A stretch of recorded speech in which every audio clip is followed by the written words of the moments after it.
Good morning, everybody. Good morning. Good to see you. Well, this past week, I was visiting with some friends, and they've been studying Nagarjuna and the Mulumajamaka Krika, and we're up to chapter 24. And I can't remember now if they invited me or if I invited myself or whatever. It was on a Zoom discussion. In fact, they're probably watching right now. Anyway, it was just wonderful, refreshing for me to get back to Nagarjuna. And chapter 24, that's an examination of the Four Noble Truths. And probably the high point in the Mulumajamaka Krika. Always been one that really affected me. Most of you, well, those of you who have studied Nagarjuna, I'm sure you're quite familiar with this verse. Here, Nagarjuna says that to those for whom emptiness is not clear, nothing is clear. To those for whom emptiness is clear, everything is clear. I actually said that in reverse. He started out saying that. To those for whom emptiness is clear, everything is clear. To those for whom emptiness is not clear, nothing is clear. And that probably sounds like hyperbole. When you think about it, think about what he's saying there. It's not hyperbole, I can assure you of that. But it sounds like it. And plenty of people have said this about whatever their thing is, that this is everything. Everything's cleared up with this understanding, with this belief, with this idea. That is not what Nagarjuna is saying. He's not talking about the idea of emptiness, that you're clear on the idea of emptiness. If you have some idea of emptiness and you're building everything and all your understanding on that, this is already confusion. There's nothing there that is holding up from moment to moment upon which you're going to build your belief structure, your understanding of the world or your experience. Nothing is clear. When we have ideas about reality or what is true or right, or about these teachings or anything at all in life, and we think that this is true or that is true. I remember once my teacher said, kind of in passing, we all laughed. I've mentioned this many times, but he said in an evening talk, I think it was, at one point, he says, whatever you think is delusion. And we all kind of chuckled, me too. I didn't quite realize the depth of what he was just pointing out there. But almost in passing, and he looked surprised when we laughed. Whatever you think is delusion. And I realized later, maybe more to the point, whatever you believe, whatever you think is true, you're holding to that truth, that idea, and this is delusion. And with that, nothing is clear. You might feel like, well, I'm clear on this point that I'm holding here. Well, continue to investigate that. If you do, sooner or later, in your mind, just your mind alone, you can sense some instability there. And the reason for this is because we can't capture reality in conceptual thought,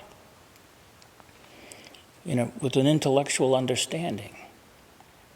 And yet this is where we always go. It's what we've relied on our whole lives for pretty much everything. We try to get an idea, a conceptual understanding of what's being said or what's being pointed out, but more importantly, of what is even being directly experienced.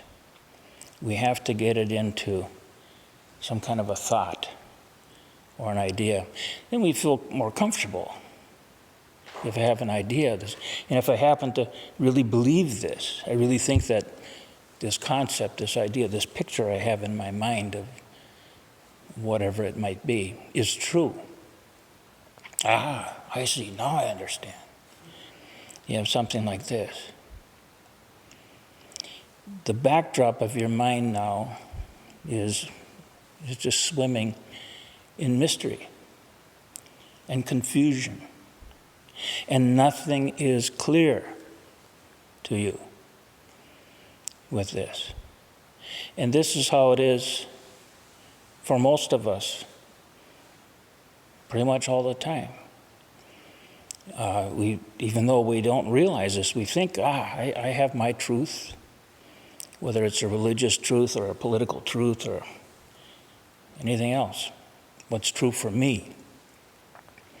This is helpful for me, and I want this, whatever it might be. And we're grasping it, holding to it, and we think that this has something to do with reality, or there's some expression of reality.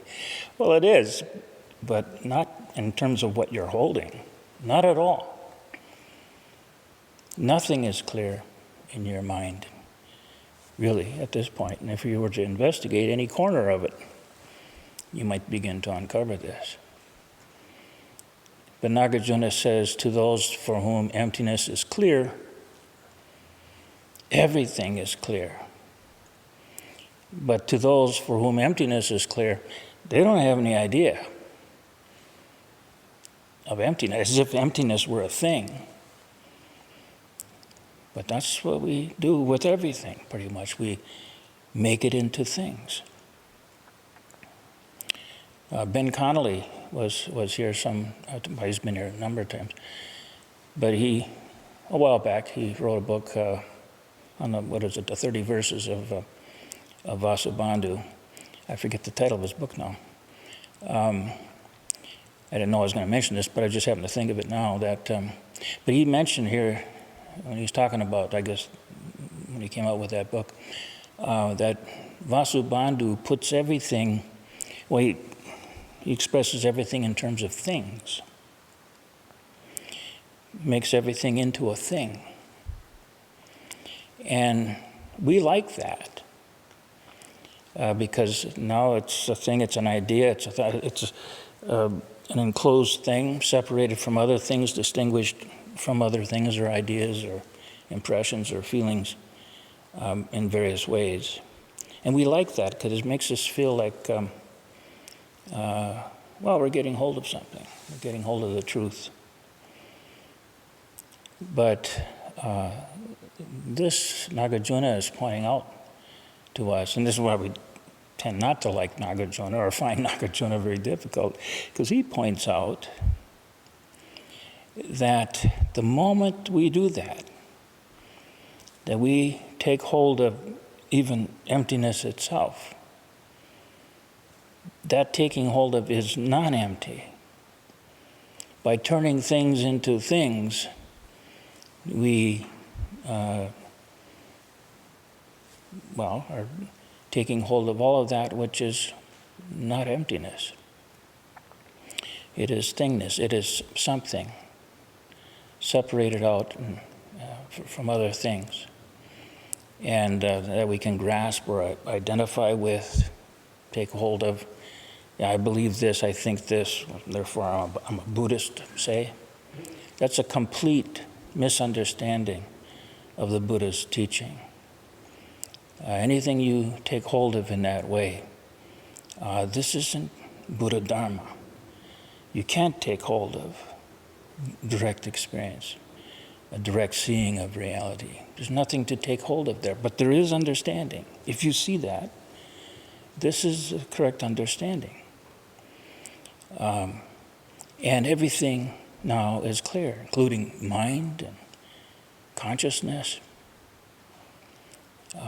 why we have this confusing world, and thinking about what I was going to say today, I remember when I was a kid, well, I was an older kid, but I used to like Harry Belafonte, and I had a few of his LPs, and on this one LP he had this song, I forget the name of the song exactly, but it's about a little child who's asking his father, why and why and why and why and why and why.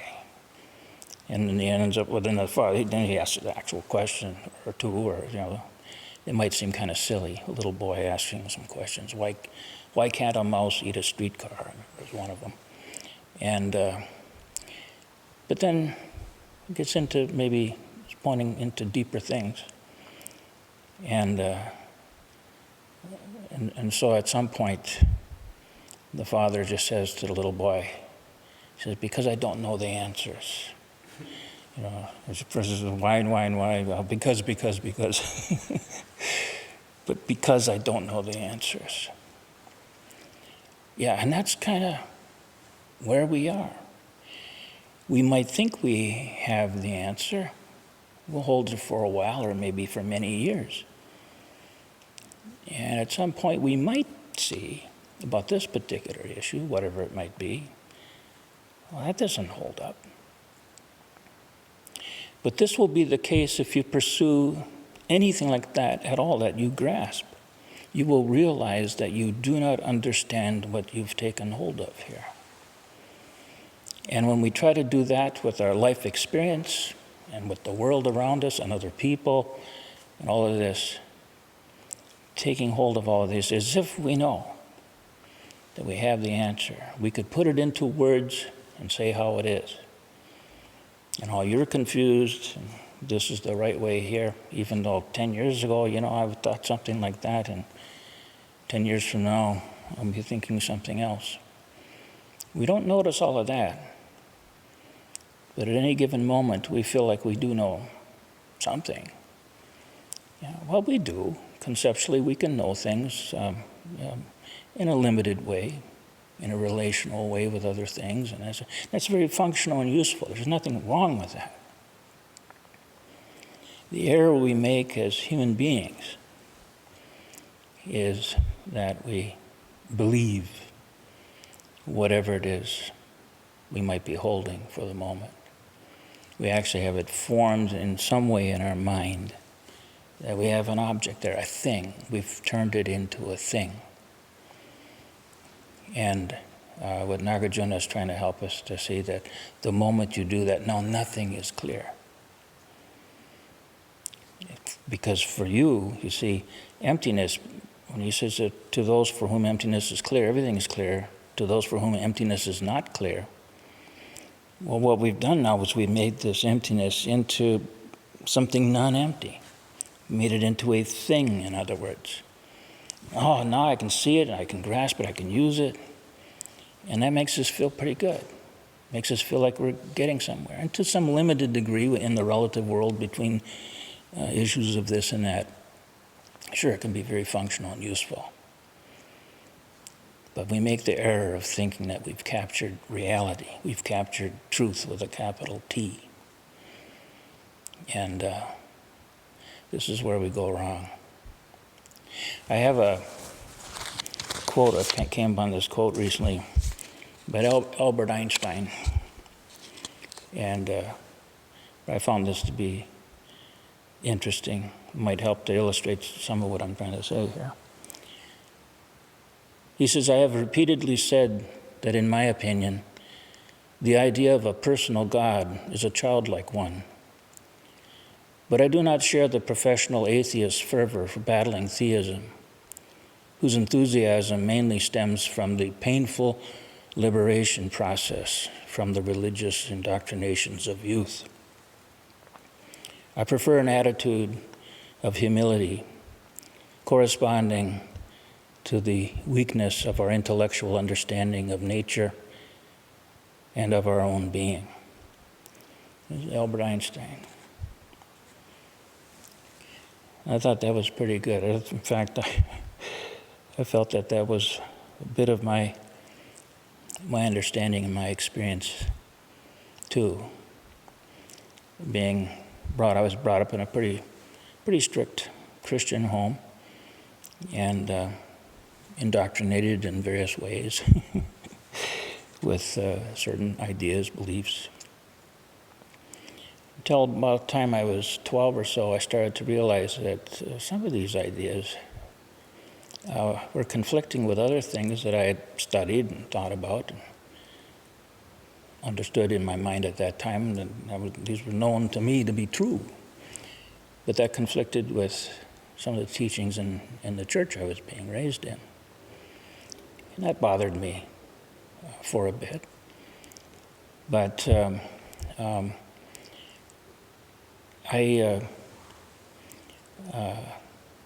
eventually, I guess I kind of rebelled against that. I didn't do it in a... and I came to, like he says, share the idea of a personal God, something kind of...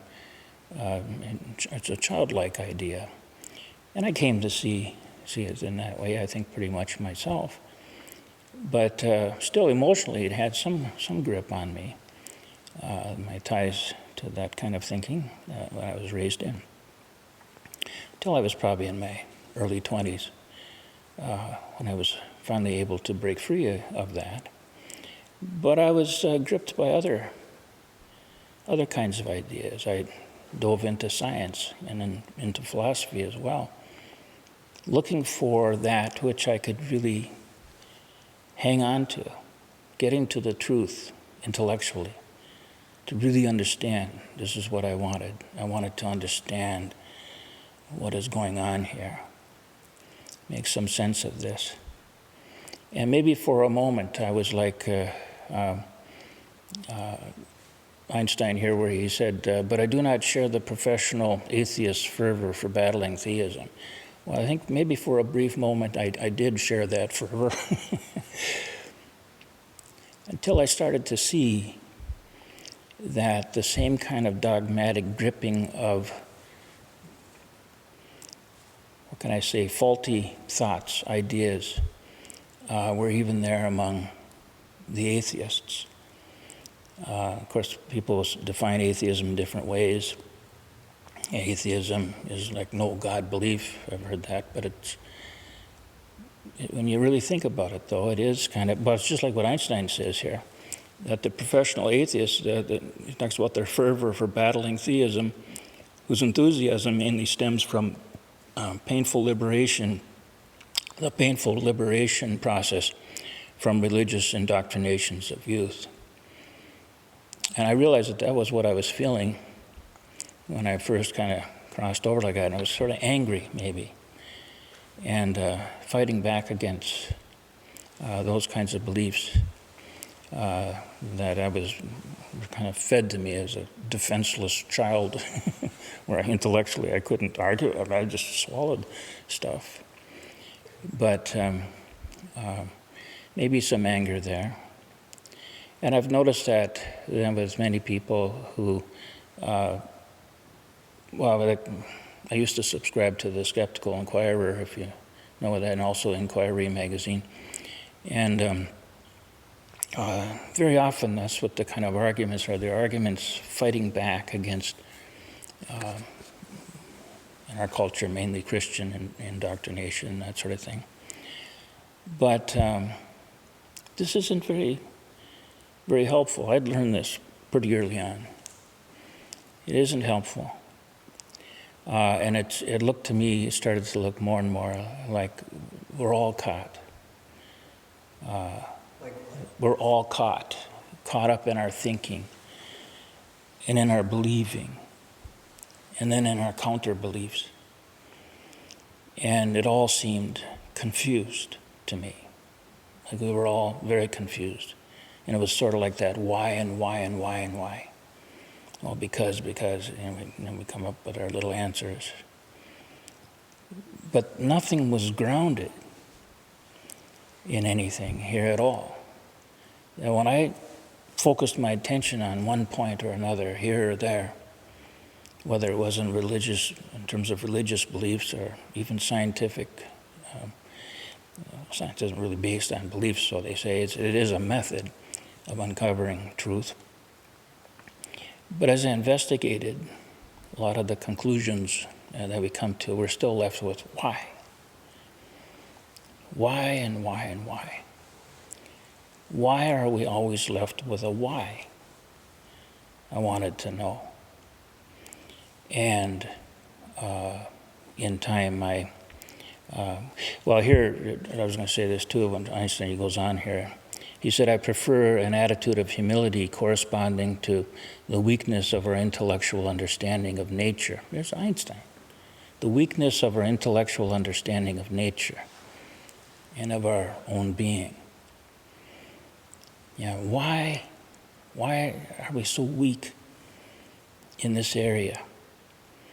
We have learned a great deal through science and technology and all of this, how to manipulate the world and to produce food for ourselves and all sorts of things, and of course to pollute the planet and then of course the systems that we have of economics and how people can make a lot of money doing damaging things and gain political power to control it, to hold that kind of ability, that power in their hands against what is clearly helpful for the welfare of not just human life on this planet, but life on this planet. It's just mass confusion everywhere. And I was like, nobody knows the answers, like the poor father finally says to the little boy, because I don't know the answers. Yeah.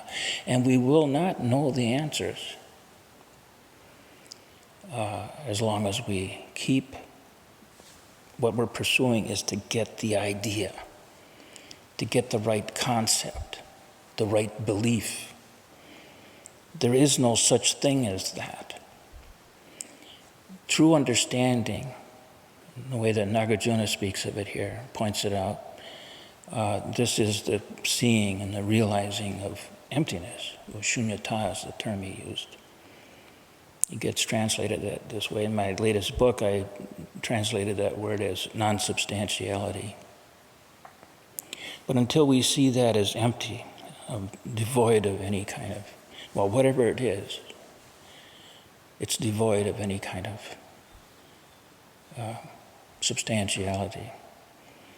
And as my teacher said, whatever you think, whatever you grasp, whatever you take hold of here, this is delusion. Until we see that, until we truly know that, we're going to be caught by any number of things. And we will fight, and we will live in fear or trembling, get overly excited about this or that and want to push it through in all sorts of ways that may, in the end, not really help anyone, including ourselves. And so this, to me, started to become really the crux of the whole thing. I'm not going to find the answers in science, not going to find it through religion, not going to find it through philosophy. And yet, it always seemed that there is truth. There is reality. This isn't nothing. Sometimes people interpret Nagarjuna's emptiness as nothingness. That is clearly not correct. At first I was wondering, when I first started studying Nagarjuna, is this what he's talking about? But no, there's something else there. And indeed there is something else that he's pointing out here. This nothingness, this emptiness he's speaking of, is not nothingness. It is not somethingness, because were it to be somethingness or thingness of some kind, this would be to take what it is that he's trying to help us see, point out to us, and putting it now into another form. That we could say, well, this is the truth. This is what you need to believe. This is what you need to grasp. This is what you need to build your life upon. And that's fine. Maybe we can go for the next 60 years that way if we're young. And reach the end of the road there, and we can still hang on to the beliefs tightly and die peacefully, maybe. Otherwise, we can realize that whatever it is, as Kadagiri Roshi said to me or to us, whatever you think, whatever you believe, whatever you hold on to, this is delusion. So what is going on with the Buddha Dharma? What is it that Nagarjuna is pointing to? If it isn't to ultimately then get the right idea, the right concept, the right way to put the world together in my mind so I understand it, but as a collection of things and thoughts and feelings. But some way to construct it or to have it make sense. And this is what we need to see, is this is where we go wrong. It is through our very wanting to grasp something or to put it into a form of some sort, put a name on it now, a label, that we constantly throw ourselves back into mystery, into confusion, into a lack of understanding. On the surface, we might feel like, oh, now I get it. I mean, we're pretty happy with that. Maybe we can hold this religious belief, this childlike one, and a loving fatherly figure in heaven or whatever. That's great if you can. Well, actually, it isn't great, but if you could hang on to that, it would seem okay right up to your death. But it is somewhat childlike. And if we keep looking for something out there that I can get hold of or that will take care of me or something, deep in the recesses of our minds, if there is such a thing as that, there is doubt. And with that doubt, swimming with that doubt is, confusion and fear and lack of ease about, just this and what's taking place here. Nagarjuna is pointing to freedom from this kind of, what can I say, oppression, this kind of bondage, being locked in a situation where it seems like there's no way out. And I have no choice but to grab this or that to hold me or sustain me. Or, as long as I can, and that's falling apart, I'll find another thing here. Or we end up despairing. Then we look to what? To end it all for ourselves. People go that route too. Thinking that you know something there, that you're even willing to take your own life for it. Not entertaining the thought that, this isn't knowing. This isn't understanding. This isn't the situation that we're in. The situation we're in is that we live in this world of emptiness. We have that expression, may we exist in muddy water with purity like a lotus. Nothing surpasses the boundless mind. Thus we bow to Buddha, understanding of a Buddha, which is that this is a world of emptiness itself. And from this we can begin to realize that this emptiness, far from it being falling apart into nothingness, is just the opposite of that. Whatever constructed thing you have there, it will fall apart and rot and die away, whatever it is, even thoughts and ideas, as well as things. And there is no final peace or understanding with that understanding. And it is confusion. It is delusion. And nothing is clear in a mind that sees things in that way. But were we to see emptiness, that this becomes clear, that we don't actually have these solid things in opposition to each other or competing with each other or assisting each other or whatever it might be. what we actually have is this dynamic reality where nothing is holding still for a moment. Nothing is enduring for a moment, but this dynamic that is continuously unfolding. This is life. This is reality, and it is reality as a whole. There's nothing outside of this, in other words. There's nothing apart from this. This is all it ever is. I'm going to say, too, that we now know science has gotten to a point, science and math has brought us to a point where they even realize now, I don't know where we're going to go with this after this, but it's not just that these things are kind of empty of any kind of solid structure, you know, the physical things, but time and space itself. What is time or space? What are these things?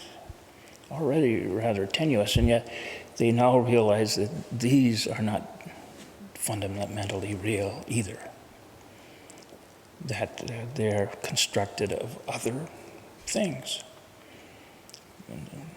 Don't have a clear grip on what those things are yet. They have names for them, some of them that they're discovering. They're mathematical forms. But so this is where we're at. This is why I say if you investigate anything far enough, you're going to wander into territory where you actually aren't holding anything. But we don't have to go that far. Nagarjuna didn't know anything about where modern mathematics and science is getting us. He could see this himself directly. I could tell you myself that if we were to really see what is unfolding here, what is taking place here, that there's nothing to grip except for a momentary usefulness of something in a limited way. That's perfectly fine. But for a real understanding, the full understanding, where we now can find peace and at easeness about the world and about our lives and the things that are taking place around us and all the insanity now that human beings, well, we've always been in, but we're through our technology and all this, we're getting so powerful now, and our numbers are so great in the world. But if you see that as solid, this is how it really is. That's its ultimate nature. It's going to be terrifying. If I try to see it in those terms like I used to, yeah, it's rather terrifying. But it is possible to see this in a radically different way, and where there's no confusion, where everything is clear. You will see that everything is, we could say mind. Of course, in putting a word to it, right, we're inching back into the problem that we always suffer from, as if mind were a thing, mind with a capital M. Not my mind, because already me and my mind, this is already pretty vague. At least for me now. But what isn't vague is just this. What is unfolding here? And were we to actually get a glimmer of the true nature of what is taking place here, that there's nothing here for you to take hold of, nothing for you to construct an identity out of. You begin to see that doing such things as that, this is bondage. This is tying yourself into a very painful circumstance. Tie yourself in so tightly that you can't even imagine a way to be released from it. And this is where many of us are. But it's simply a matter of notice your mind, notice your grasping mind, and realize that whatever you're holding on to there, in a limited way, it might be helpful and useful, that's fine. It gets to the point where it begins to hurt, or I feel like I'm tied up, constricted here, I'm confused. I want to know why and why and why and why, with no answers, no solid answers coming back. Just the childish answers that might satisfy me in my childish mind, but as I dig deeper, they won't satisfy. It is possible for us to realize the error of living this way, always needing to rely on my intellect, my conceptualizing ability to get myself out of trouble or to move on or whatever. And again, this is why we have teachings such as Dogen and Fukan Zengi, where he says, cease from practice based on intellectual understanding. And this is why they would talk this way. Wang Po too, I know he's got plenty of them. At the moment I'm blanking out, but there's plenty of these statements in our teachings. This is what the awakened people are pointing to for us. You don't need to grip this. And another thing too, people have trouble with Nagarjuna. And I was there at first, though I kept powering through because there was something in this I had to understand. But it seems like it's such a heavy intellectual endeavor. So deep. Some of it is the language from ancient times and from a different culture, and that could pose some trouble there. But beyond it, it seemed like his thoughts were so deep. Well, at some point I started, because I'd had some philosophy background, I could start to see that, well, these were what he's doing, he's pointing out what other people say in their confusion. They'll say this or they say that, and he's correcting, the erroneous understandings of things. He's pointing out the limitations. And it isn't like he himself is planting something so intellectually difficult to grasp. It's nothing like that at all in Nagarjuna. He's taking the intellectually entangled thoughts and ideas and constructs that we have, particularly as was forming in Buddhism at the time, and showing how these don't work, that's all. So it might seem kind of complicated in that way. Because he's pointing out what we're doing. The unenlightened, I guess, the people with conventional minds, what we do, how we complicate things. Seeing what it is I've been trying to help point out this morning, but in just seeing, it's just that, it's just seeing. It isn't doing anything about it, it's just realizing what's actually taking place. And there's nothing to build on it, because the moment we do that, we're taking hold of something, and you didn't notice that. Well, wait a minute now, but you just created a solid thing here. You're going to use this to... That's what you need to see. That's as simple as that, to see that you never really get hold of anything. Whatever we think is delusion, as my teacher said. That doesn't mean don't think. We need to think. We need to conceptualize in limited ways. Be clear on that too. This isn't throwing all of that away. This is not throwing anything away. This is about finally understanding the nature of what is unfolding here. And there is no objectively real thing or subjectively real thing or entity, such as me here, that can be gotten hold of. These things are appearances, and with the appearances, now there's coming, the appearances of coming and going, or looks like coming, looks like going, tathagata. So this is what our teachings, they're pointing to something very subtle in this way. And Nagarjuna is a master at helping to bring this out. That's why I taught Nagarjuna here for a number of times.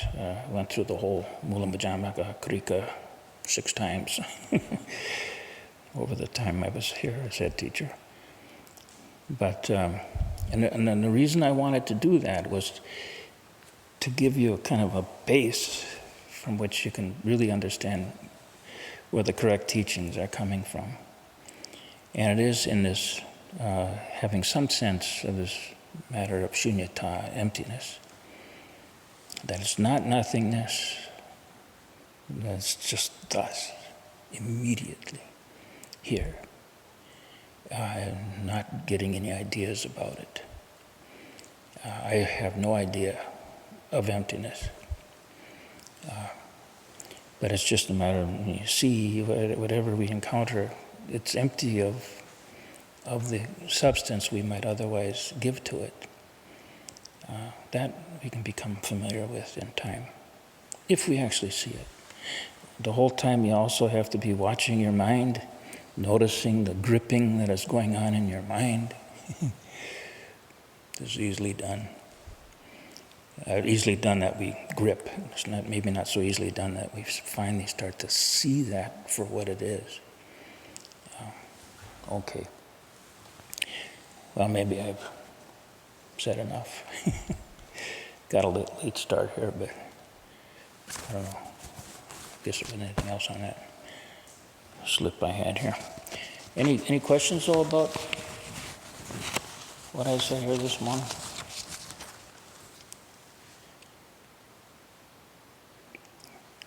Yeah, Paul. Yeah, just have more of a comment. Yeah. That whatever you think is delusion Mm-hmm. has always really stood out to me as an important teaching for years here. And today I heard you kind of make a addition or slightly different way, and wherever you believe is delusion. Mm-hmm. And that always seemed to be like the missing piece in that statement, because immediately when I think whatever you think is delusion, then I always think, well, thinking's bad. That's where my mind used to go. Yeah. Well, we also think delusion is bad. Delusion is not bad. Yeah. And so There's no room for good or bad here.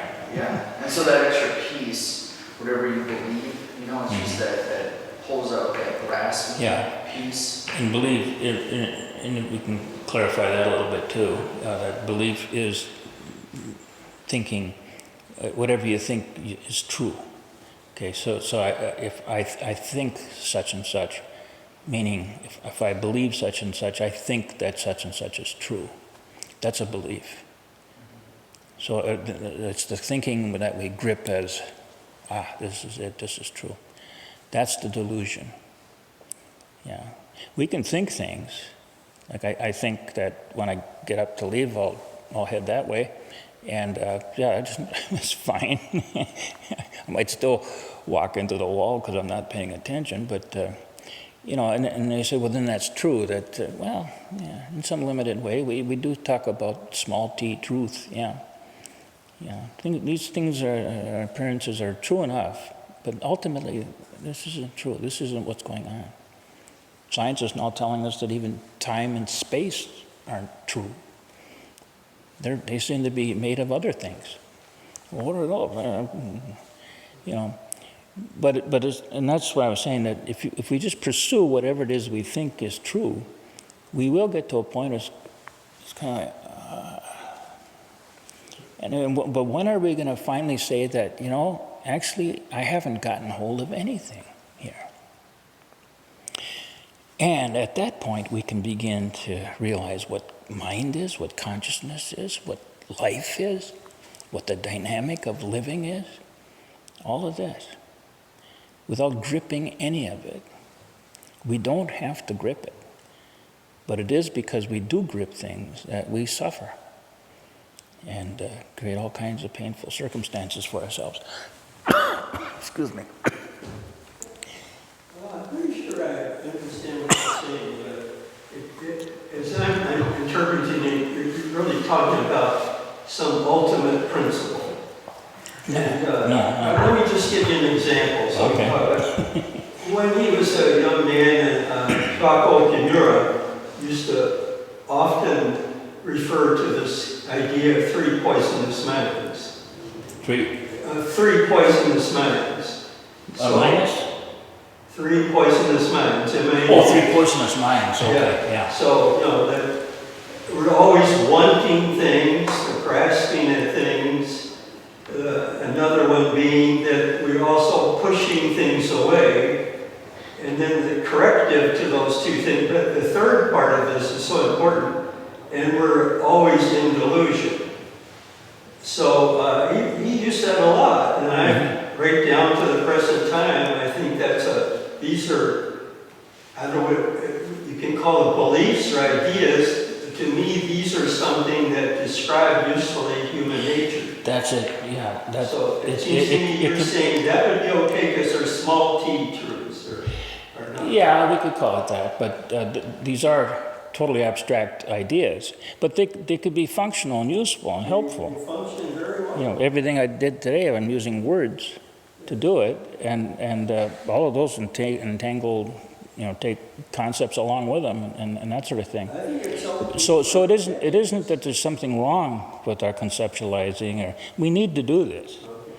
And another thing Kadagiri said to me when I first started to understand this, and then he wanted me to start giving more talks and things, and I said, well, we can't talk about this. and that's when he said, you have to say something. He said, if you don't say anything, then nobody will understand. So you have to say something, yeah, even though we can't say it. But we can talk in a way that might help to draw our attention to something that's vital that we need to notice about life here, what's being lived on. I guess I'm just asking because sometimes as you say these words, it almost sounds like you're saying, and I don't think you are, but I just want to clarify. Sometimes you'll say you can't grasp anything. I think if you're going to function in this world successfully for a long time, you're going to have a lot of ideas about how to, you know, like things like you can't spend more money than you have to spend and so on. We need a whole set of these things, not just a few, to get through a long life here successfully. And so you're not denying any of that. You're mainly, I think you're talking about don't hold on to some ultimate idea that explains the universe or whatever. Well, also just to realize the futility of even trying to do that. Yes, okay. Yeah. But there are other things that, like don't spend more money than you have. Yeah, but that's just sound advice, you know, because, but here, this is another talk, but kind of related to thoughts of good and evil, which I could have gone that way today, but I didn't. But anyway, having ideas that are, functional and useful, that's perfectly fine. The trouble is when we take hold of them, and then when we take hold of ideas, another thing that's starting to come into the picture now is that some of these things are good. And of course, the things that I tend to hang on to myself, I'll say are good, though other people might not agree with that. But now there's all kinds of trouble starting to well up as a result of this. So don't take anything too tightly. Loosen your grip on pretty much everything. Yeah. But it doesn't mean throw it away, because we have to move through this world of this and that, and through meeting other people and speaking and things like this. But when you form an identity, you take hold that this is true and this is right, and what you're doing is wrong. Anyway, pretty soon the ego is building up, and we're getting caught up in anger and irritation. And there's no need for any of this. If we truly see the empty nature of the various things, some of these things. Oh, and then so the basis of morality then would come in starting to see what is. Conducive to turning our minds toward wholeness, and what brings us more into personalized stuff or selfishness, or what's good for me or what's good for my tribe or whatever. Those things are not helpful. Those things lead to pain and suffering. So it's not a matter of don't say that my stuff is good or your stuff is good. Stop that kind of thinking. It's not necessary. It's not fruitful. What is fruitful, though, is to notice what's conducive to the whole, or toward turning our attention to the whole, in which here's where we will find peace. It's like the saying we have outside the door here, above the door, if you've noticed, was by Rumi, was it? And out beyond ideas of right doing and wrong doing, there is a field. I will meet you there. And some people have come to me, yeah, but he was Muslim, It's pointing to something that's very much directing our attention to truth. It's of this nature. It's beyond this field of right doing and wrong doing and good and bad. Now we can talk. We can go out to that field. And this is the Dharma field. That's why I chose that thing. 'Cause the Dharma field is the field of totality, wholeness. And we can make symbols of it, like in this little robe here, or the full priest robe or whatever. It's a symbol of Dharma. But see, and I have trouble with that because now we're, I don't know. I'm not warring against it or anything like this, because there's something positive things we could say about it, But it's also easy for, I've been sensitive to, because of my own experiences, how easily we're pulled by this or that. We get caught by this and that. And so if we have the robes and all the different rituals and things, there's a lot of stuff. When I was studying in Japan, I learned a lot. I left most of it behind because I didn't find it helpful I wanted to help people wake up and get sane. And too much of this stuff, we could easily get lost in that. And that might feel comforting in some way because we're lost in it, and it's beautiful if we finally accept it. Yeah, I understand. But we can still remain confused, and that's where the real pain and the suffering is. And this is what I wanted to help people with. So, and that's kind of, the way I was operating things here. But I'm not saying it's right. We should not wear these robes or whatever. There's more now. People are interested in that, in some limited way. That'd be fine, sure. But traps and snares are everywhere. And this is what I say, watch your mind. Start to notice when you're getting caught by the, I want that. Well, that would be so good. Yeah, and maybe so in some limited way. But then there's probably a downside there that you're not noticing.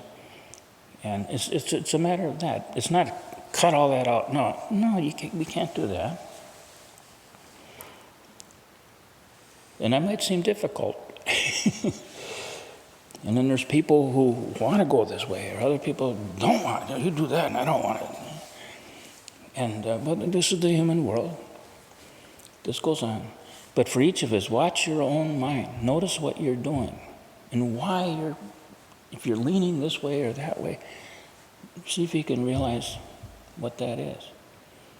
And it's just simply not necessary to live that way. And I've known this now for quite some time, but I'm still watching my mind, still catching myself, getting caught by one thing or another. It's endless work. But it can, I don't know, there's real joy in it as well. But I'm not trying to give it a positive spin now.